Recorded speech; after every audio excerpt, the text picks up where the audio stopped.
खबरें जो आपको सीधे जोड़ती हैं हमसे, जिनका आपकी जिंदगी पर होता है सीधा असर। खबरों की वही तस्वीर, बिना बदले बिना डरे, जज्बा सच का लिए, सच दिखाते हैं हम। नेशन भारतवर्ष, आपके जरूरत की खबर। नमस्कार, आप देख रहे हैं नेशन भारतवर्ष और मैं हूं आपके साथ मानवी ठाकुर। शुरुआत करते हैं आज की खास खबरों से। पिछले 22 अगस्त को रोहतास जिला के बड्डी थाना अंतर्गत थाने के थाने से महज चंद गज की दूरी पर हुए जेवर कारोबारी की हत्या के बाद इलाके में अभी भी सनसनी फैली हुई है। चिनारी के पूर्व विधायक रह चुके भाजपा के नेता ललन पासवान आज पीड़ितों से मिलने पहुंचे तो गुस्सा हो गए तथा उन्होंने अपने ही सरकार के प्रशासन पर बरस पड़े। उन्होंने कहा कि रोहतास के वर्तमान एसपी की कार्यशैली पर सवाल खड़ा हो रहा है। वारदात के कई दिन बीत गए लेकिन अब तक किसी की गिरफ्तारी संभव नहीं हो सकी है, जबकि पीड़ित के परिजनों एवं ग्रामीणों को परेशान किया जा रहा है। बता दें कि 22 अगस्त के देर शाम आलमपुर से अपने ज्वेलरी की दुकान बंद कर घर जा रहे सिकोही निवासी सूरज सोनी की शरेआम हत्या कर दी गई और आभूषण एवं नकदी लूट लिया गया। थाने की चंद दूरी पर हुए इस वारदात से इलाके में सनसनी फैल गई है। एक दिन के बाद आक्रोशित लोगों ने शव के साथ थाने का घेराव किया, जिस दौरान पुलिस और पब्लिक के बीच झड़प हुई। इस दौरान 1 दर्जन से अधिक पुलिसकर्मी और ग्रामीण घायल हो गए थे। ललन पासवान ने कहा कि वो पुलिसकर्मियों की निष्क्रियता की शिकायत मुख्यमंत्री से करेंगे। साथ ही साथ जल्द से जल्द अपराधियों की गिरफ्तारी को लेकर उन्होंने मौके से कई वरीय अधिकारियों से बात भी की। यही आपको बता रहे हैं कि एसपी मरा हुआ एसपी है, भ्रष्ट है, निकम्मा है। थानेदार अभी तक मैंने कहा कि 22 तारीख है, मैं आज 24 तारीख है, 4 दिन हो गया, 25 तारीख है, 5 दिन 3 दिन हो गया, अभी तक थानेदार नहीं हटा। न डीआईजी ने थानेदार को सस्पेंड किया, न एसपी ने थानेदार को बर्खास्त किया। अब समझ लीजिए कि इसका मतलब कि पुलिस और अपराधियों का गठजोड़ है।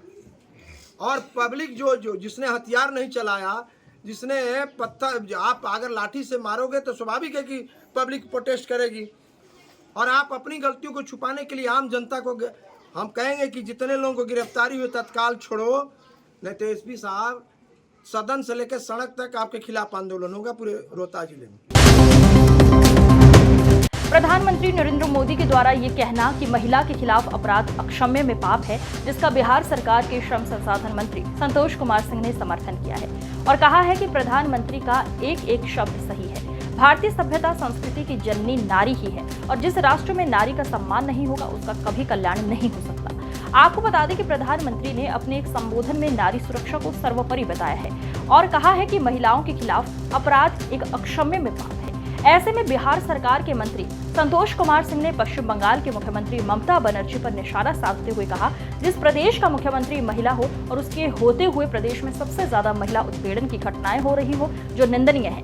भारतीय जनता पार्टी की नीति और रीति में नारी सशक्तिकरण एवं नारी सम्मान सर्वोपरि है। आपको बता दें कि मंत्री संतोष कुमार सिंह आज एक विभागीय कार्य को लेकर सासाराम पहुंचे थे। उन्होंने परिषद में पत्रकारों से बातचीत करते हुए ये बातें कही। भारतीय संस्कृति में नारी का संस्कृति का जननी माना जाता है और सही बात है कि भारतीय जनता पार्टी के नीति रीति में नारी का सर्वोपरि स्थान है और नारी का सुरक्षा ही सर्वोपरि है। बिल्कुल प्रधानमंत्री ने सही कहा है। और जिस देश में, आपके चैनल के माध्यम से ये कहना भी चाह रहा हूँ कि जिस देश में नारी का सम्मान नहीं होगा वो देश का कल्याण भी नहीं होगा। जी, तो जो जिस तरह से कलकत्ता में और कई जगह घटनाएं हो रही हैं उसको लेकर भी लगातार राजनीति हो रहा है। नहीं, ये राजनीति करने का विषय नहीं है। वहाँ तो लाइन ऑर्डर बिल्कुल फेल है। कलकत्ता तो लाइन ऑर्डर है ही नहीं। और सबसे दुर्भाग्य ये है कि जहाँ के मुख्यमंत्री नारी हों, ममता दीदी हों, और वहाँ नारियों की ये स्थिति है। उनको तो अपने नैतिकता के आधार पर रखते हुए उनको इस्तीफा दे देना चाहिए। अब वो सरकार में रहने लायक नहीं है, उनको सरकार में रहने का कोई नैतिक दायित्व तो नहीं है। जिस नारी जो जहाँ के मुख्यमंत्री हों और वहाँ नारी असुरक्षित महसूस कर रही हो और इतना जघन्य अपराध, इतना घृणित अपराध, पहले तो मैं निंदा करता हूँ और भविष्य में किसी नारी के साथ, किसी माँ बेटी के साथ ऐसा नहीं हो, ये भी ख्याल उनको करना चाहिए। लेकिन तत्काल ये पूरे देश में, अब बताइए, डॉक्टर जिसका कोई जान बचा रहा हो, जो भगवान के रूप में हो, उसके साथ ऐसा व्यवहार हो और ममता दीदी चुप बैठी हुई हैं, कुछ नहीं कर रही हैं। शर्म है ऐसे कुकृत्य पे। ईस्ट सेंट्रल रेलवे कर्मचारी यूनियन रोहतास जिले के डेहरी शाखा ने केंद्र सरकार द्वारा घोषित यूनिफाइड पेंशन स्कीम का स्वागत करते हुए जश्न मनाया और इसे all India railway men's federation एवं ईस्ट सेंट्रल रेलवे कर्मचारी यूनियन की संघर्षों का सबसे बड़ी जीत बताया। इस अवसर पर ईस्ट सेंट्रल रेलवे कर्मचारी यूनियन के अध्यक्ष वीरेंद्र पासवान ने कहा, पेंशन स्कीम लागू करने के लिए हमारी यूनियन ने सैकड़ों बार आंदोलन किया, धरने दिए और 2 दिवसीय भूख हड़ताल भी की, जिसके दबाव में आकर हमारे देश के माननीय प्रधानमंत्री ने हमारे फेडरेशन के राष्ट्रीय महामंत्री शिव गोपाल मिश्रा सहित अन्य श्रमिक संगठनों के साथ 24 अगस्त को वार्ता की, जिसके बाद केंद्र सरकार ने यूनिफाइड पेंशन स्कीम लागू करने की घोषणा की। मुझे ये बताते हुए हर्ष हो रहा है कि ये यूनिफाइड पेंशन स्कीम पुरानी पेंशन स्कीम की तरह ही है, बस कुछ राजनीतिक कारणों से भले ही इसका नाम बदलकर ओपीएस की जगह यूपीएससी कर दिया गया हो, लेकिन इसमें मिलने वाली लगभग 99% सुविधाएं पुरानी पेंशन योजना की तरह ही है।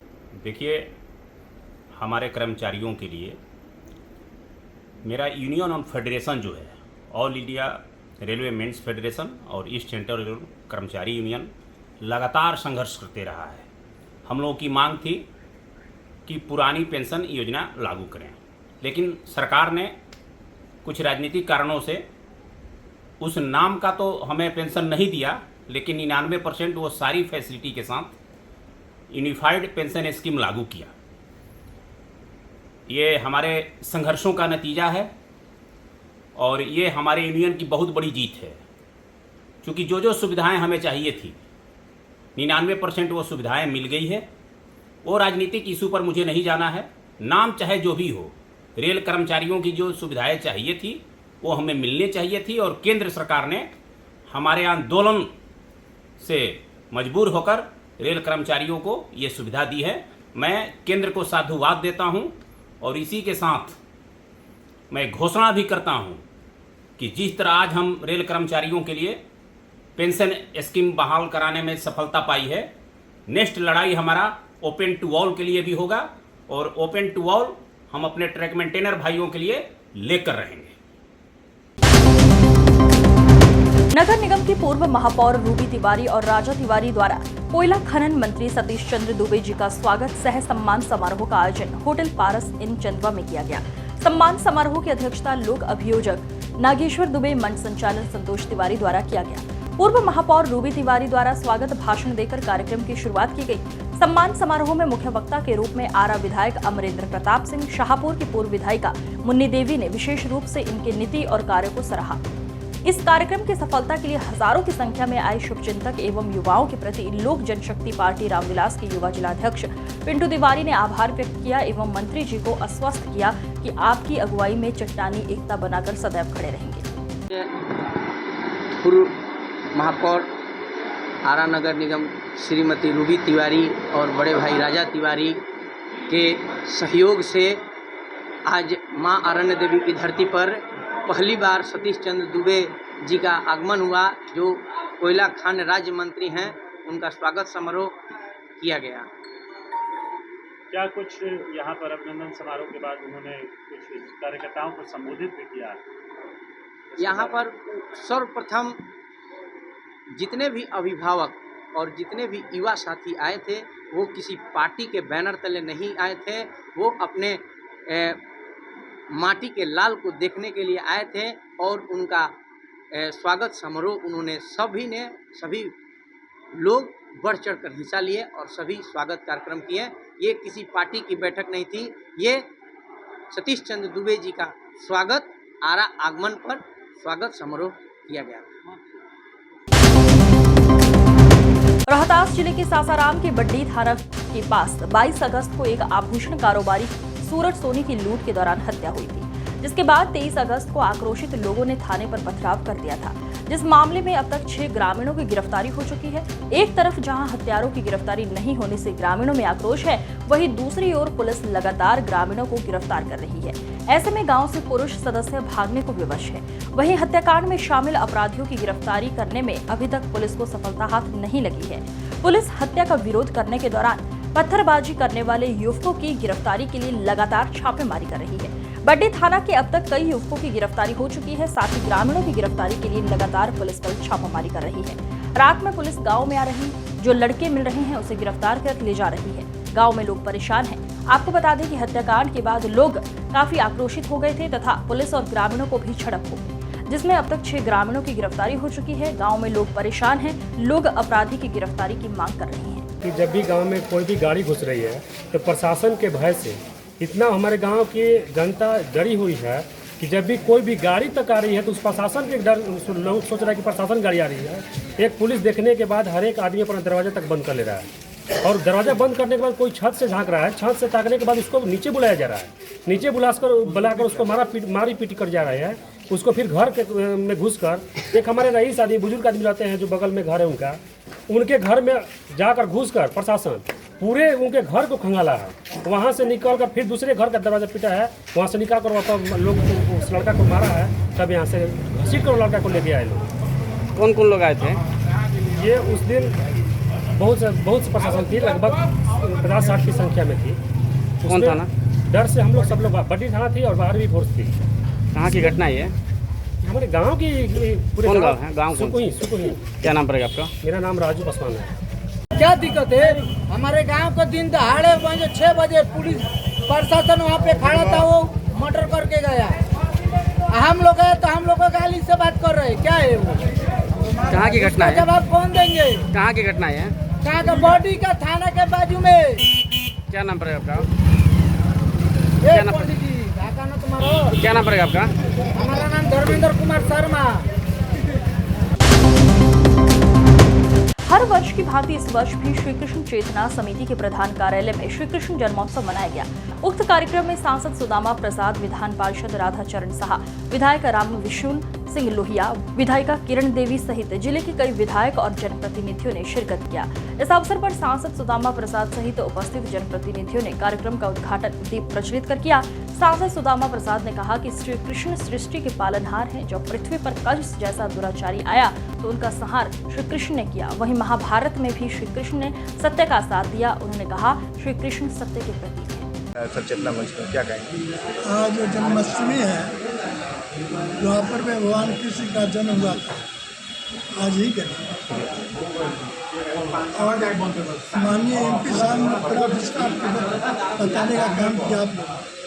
मैं ये कह रहा हूँ कि एवं जैसे मोदी सरकार का जो गलत लोगों के साथ जा करके और हिंदुस्तान के हर नागरिक को प्रताड़ित किया जा रहा है, आज वह दिन आ गया, वो दिन आ गया। 2024 का हुआ है, 29 में इनका सफाया किया। जिस तरह से कृष्ण ने सफाया किया था सारे नरसंहारों को, इस तरह से नरसंहार नहीं हो ये हम चाहेंगे, लेकिन जरूरत पड़ेगा तो अब भारतवर्ष की जनता इस पर भी तैयार हो जाएगी। आज श्री कृष्ण जन्माष्टमी है और ये अत्याचार, जुल्म और शोषण के खिलाफ में मुक्ति की एक तरह से लड़ाई शुरू हुई।